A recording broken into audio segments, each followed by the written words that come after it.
Hello everyone, welcome back to my channel.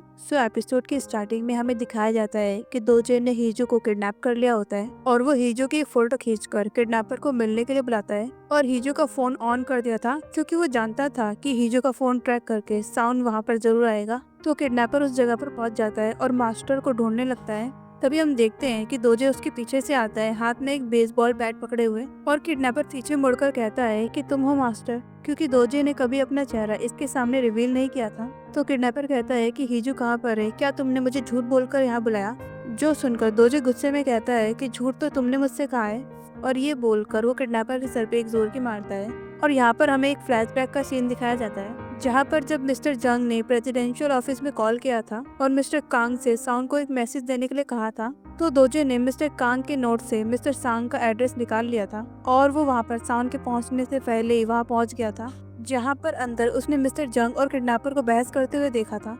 जहाँ पर mister जंग ने किडनैपर से साउंड को हर्ट करने के लिए मना किया था और उसने कहा था कि मैं जानता हूँ कि तुम ही साउंड के पीछे हो, उसे अकेला छोड़ दो, उसकी कोई गलती नहीं है, तुम्हारे ग्रैंडपा और तुम्हारे पेरेंट्स ने तुम्हें मारना चाहा था, तो तुम साउंड से क्यों बदला लेना चाहते हो। और जो सुनकर किडनैपर गुस्से में मिस्टर जंग का गला पकड़ लेता है और कहता है कि तुम्हारे इस नकली साउंड ने 20 सालों से जिंदगी जी है, वो मेरी जगह पर मेरे नाम से रह रहा है, इसलिए मैं उसे बर्बाद कर छोड़ूंगा, इसलिए तुम मेरे रास्ते में मत आना। और ये बोलकर वो मिस्टर जंग का सर फोड़ देता है और वो उनकी शॉप पर आग लगाकर चला गया था। इस तरह से दोजे को तभी पता चल गया था कि उसके भाई को मारने वाला साउंड नहीं बल्कि किडनैपर है। और यहाँ पर किडनैपर हंसते हुए कहता है कि इसका मतलब तुमने मुझे पकड़ लिया और तुमने इसी वजह से हीजो को किडनैप किया मुझे बाहर लाने के लिए। और दोजे किडनैपर को मारने जाता है और वो दोजे को पागलों की तरह पीटने लगता है। फिर वो दोजे को पानी में डुबा डुबा कर भी मारने लगता है और जहाँ पर उसे दोजे का आईडी कार्ड मिलता है, जिससे उसे समझ में आ जाता है कि दोजे साउंड के ऑफिस में ही काम करता है। और यहाँ पर कुछ देर बाद साउंड पहुँचता है जो कि हीजो को ढूंढने लगता है। तभी वो नदी के अंदर एक बोट के ऊपर वाले काले बैग को देखता है और वो भागकर अंदर आता है और वो देखता है कि उस बैग के अंदर दोजे होता है। दोजे उससे कहता है कि वो यहीं पर है। तभी उसे पीछे से कार की आवाज आती है जहाँ पर किडनैपर दोजे की कार लेकर वहाँ से जा रहा होता है और जो देखकर साउंड जल्दी से बाहर आता है। और यहाँ पर हीजो को भी होश आ गया था तो वो किडनैपर के बाल खींचने लगती है, जिससे किडनैपर का बैलेंस बिगड़ जाता है। और यहाँ पर मौका देखकर हीजो कार से निकल जाती है और वो साउंड के पास आती है, लेकिन तभी किडनैपर स्पीड से कार को पीछे लाता है और साउंड हीजो को लेकर साइड में कूद जाता है। फिर उठकर किडनैपर को बाहर निकालता है और उसे पीटने लगता है और उससे कहता है कि आखिर तुम्हें चाहिए क्या, तुम्हारी नाम या तुम्हारी ये जगह, तुम चाहो तो सब ले लो, मुझे ये नहीं चाहिए। किडनैपर कहता है कि क्या तुम हीजो को भी मुझे दे दोगे। और ये सुनकर साउंड किडनैपर को और मारता है और किडनैपर चाकू निकालकर साउंड पर हमला करने लगता है और वो उसे मारने ही जा रहा था, लेकिन तभी उसके सामने दोजे आ जाता है, जिससे दोजे को चाकू लग जाता है और किडनैपर यहाँ से भाग जाता है। साउंड दोजे की ब्लीडिंग रोकने लगता है और हीजो पुलिस और एम्बुलेंस को कॉल करती है। और यहाँ पर दोजे साउंड से सॉरी कहता है क्योंकि वो इतने सालों से अपने भाई का कातिल टाउन को समझ रहा था, इसलिए अपना बदला लेने के लिए उसने साउंड का ऑफिस ज्वाइन किया था, इसलिए वो उन्हें सॉरी कहता है और बेहोश हो जाता है। और कुछ देर बाद एम्बुलेंस आती है और दोजे को हॉस्पिटल ले जाया जाता है।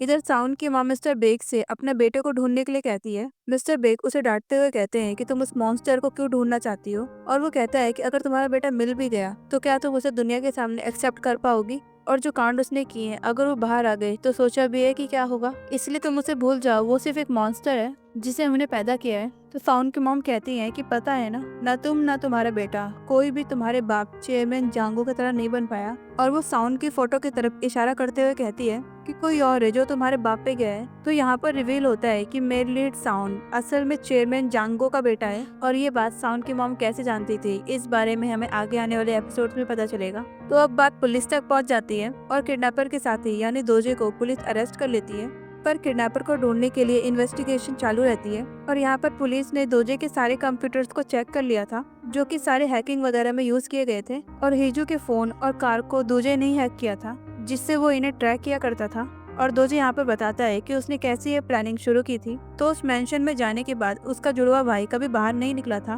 क्योंकि किडनैपर ने तो उसे मार दिया था। और जब कुछ सालों बाद उसे एक फैमिली ने अडॉप्ट किया तो उसने इन्वेस्टिगेशन शुरू की, जिससे उसे पता चला कि उस मेंशन में बेक फैमिली आया करती थी, यानी कि वो मास्क वाला बच्चा बेक फैमिली से था। तो इसने बहुत अच्छी तरीके से अपनी पढ़ाई कंप्लीट की, फिर बेक साउंड के बारे में पता लगाया और साउंड से बदला लेने के लिए प्रेसिडेंशियल ऑफिस ज्वाइन किया। और 1 साल पहले उसने किडनैपर को पहली बार प्रेसिडेंशियल ऑफिस के बाहर ही देखा था, जिसको गार्ड्स बाहर निकाल रहे थे।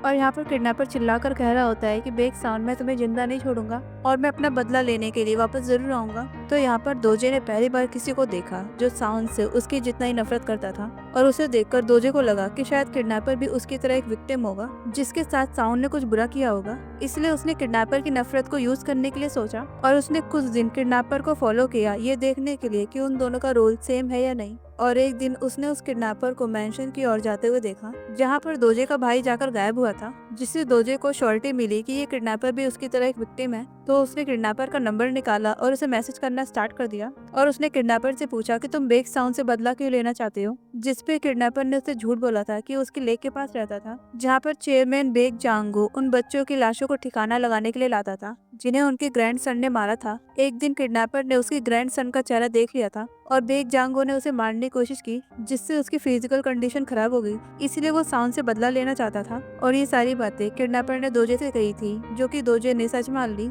इसलिए उसने किडनैपर को अपने प्लान में शामिल किया।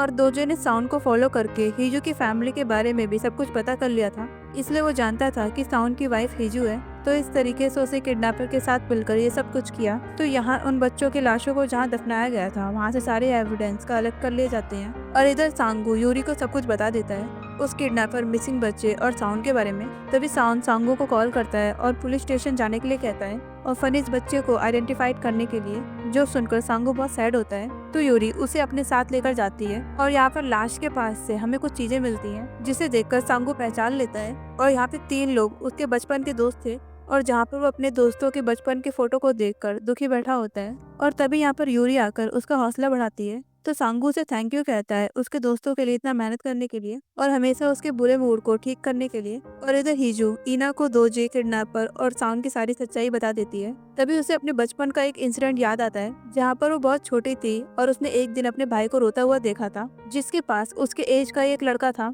जो ईना को आते हुए देखकर वहाँ से भाग गया था। ईना कहती है कि जब मैंने साउंड को पहली बार देखा था तो वो बहुत लंबा था, इसलिए मुझे नहीं लगा कि वो भागने वाला बच्चा साउंड होगा।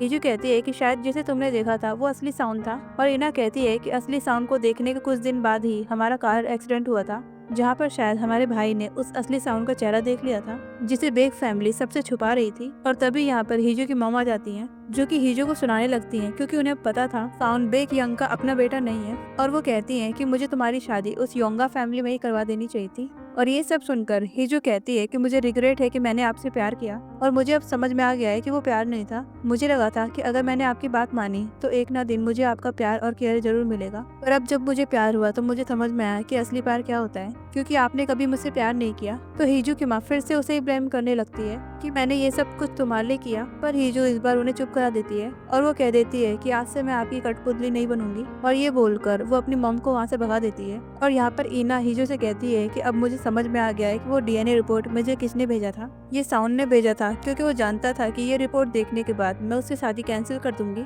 और मैंने वैसे ही कहा था, उसे मैसेज करके शादी कैंसिल करने के लिए कहा था। और उसने मुझसे तब सबसे पहले क्या पूछा था तुम जानती हो?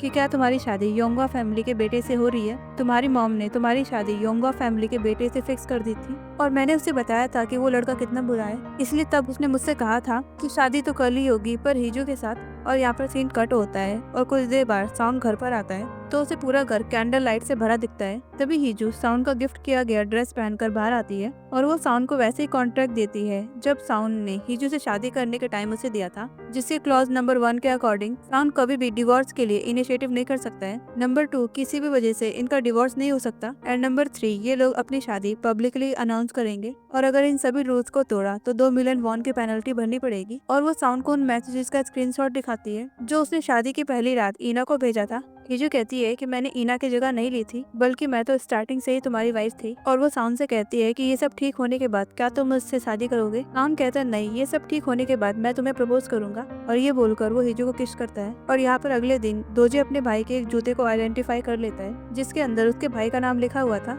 और जिसे देखकर वो बहुत रोता है। और साउंड उससे मिलने आता है तो दोजे उससे माफी मांगता है और किडनैपर को ट्रैक करने का एक तरीका बताता है, क्योंकि किडनैपर जो फोन यूज करता था उसके प्रोग्रामिंग के साथ छेड़छाड़ दोजे ही करता था। यहाँ तक कि वो ब्लैक फोन दोजे ने ही किडनैपर को दिया था। और यहाँ पर पुलिस किडनैपर की लोकेशन को ट्रैक करने में लग जाती है। और यहाँ पर हीजू और ईना अपने डैड के पास आते हैं और वो उन्हें किडनैपर की सच्चाई बता देते हैं। ईना कहती है कि हमारे बचपन के कार एक्सीडेंट को कवर अप करने के लिए आपने मिस्टर चेयरमैन जांगू के साथ क्या डील किया था, जिससे हमें वो फ्लैशबैक सीन दिखाया जाता है जहाँ पर मिस्टर हॉन्ग चेयरमैन जांग के सर पर गन ताने हुए थे और इससे हमें पता चलता है कि ईना और उसके भाई और हीजो के साथ जो एक्सीडेंट हुआ था वो मिस्टर जांगू ने ही करवाया था, क्योंकि ईना के भाई ने असली साउंड का फेस देख लिया था। और चेयरमैन जांगू ने कहा कि तुम तो अपना बेटा खो चुके हो, पर क्या अब तुम अपने पैसे भी ऐसे ही जाने दोगे? तुमने मेरे प्रेसिडेंशियल इलेक्शन कैंपेन में बहुत पैसा लगाया, क्या तुम मुझे मारकर उन्हें वेस्ट करना चाहोगे? और अब तो तुम्हारा बेटा और मेरा ग्रैंडसन आफ्टर लाइफ में एक साथ ही खेल रहे होंगे, क्योंकि मैंने उसे अपने हाथों से मार दिया है। और तभी उन्होंने चेयरमैन बेग जांगू के साथ वो एग्रीमेंट साइन किया था,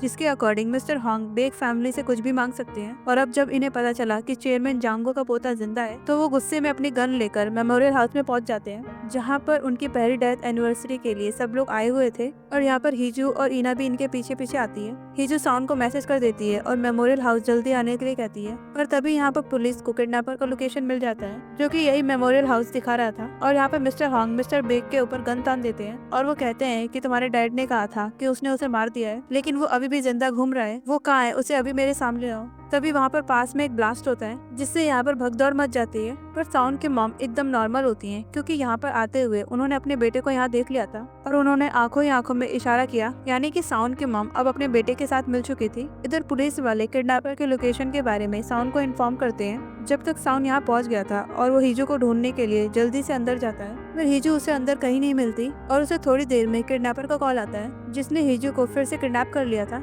और वो हीजू के गले पर चाकू रखकर साउंड को धमकी देता है हीजू को मारने के लिए। और वो कहता है कि मैं तुझे वैसे ही तड़पाऊंगा जैसे तूने मुझे तड़पते हुए देखा था जब वो मुझे पानी में डुबाकर मार रहा था। और यहाँ पर साउंड हीजू के फोन में उसका लोकेशन देखकर उसके पीछे आ रहा होता है और वो कहता है कि मैं आ रहा हूँ। तो हीजू कहती है कि तुम बताओ, क्योंकि अब मेरी बारी है तुम्हें प्रोटेक्ट करने की, और तुम बस ये याद रखना मैं तुमसे बहुत प्यार करती हूँ। और ये बोलकर हीजू गाड़ी को फुल स्पीड में खाई की ओर ले जाती है। इसके साथ ही जोर से एक रेलिंग से टकराने की आवाज आती है और ये फोन बंद हो जाता है। और अगले सीन में हमें नदी से उस कार को उठाते हुए दिखाया जाता है, जहाँ पर किडनैपर और हीजू दोनों में से किसी की बॉडी नहीं मिलती। और यहाँ पर हमें जहाँ वो एक्सीडेंट हुआ उस जगह को दिखाया जाता है, जहाँ पर रेलिंग को तोड़कर कार खाई के बहुत गहरे में गिरी थी। और अब ये पूरा इंसिडेंट न्यूज में आ जाता है और किडनैपर का चेहरा भी रिवील किया जाता है। इसके बाद साउंड एक प्रेस कॉन्फ्रेंस रखता है, जहाँ पर वो बता देता है कि वो प्रेसिडेंशियल कैंडिडेट बेग जांग हो और चेयरमैन जांगो का बेटा नहीं है। मेरा नाम और मेरी आइडेंटिटी झूठी है, पर यहाँ पर जो एक बात सच है वो ये है कि मैं मैरिड हूँ और मेरी वाइफ का नाम है होंग हीजू, जिसे उसी आदमी ने किडनैप किया है जो मुझे धमकी दे रहा था। अभी तक उनके बारे में कोई खबर नहीं मिली है,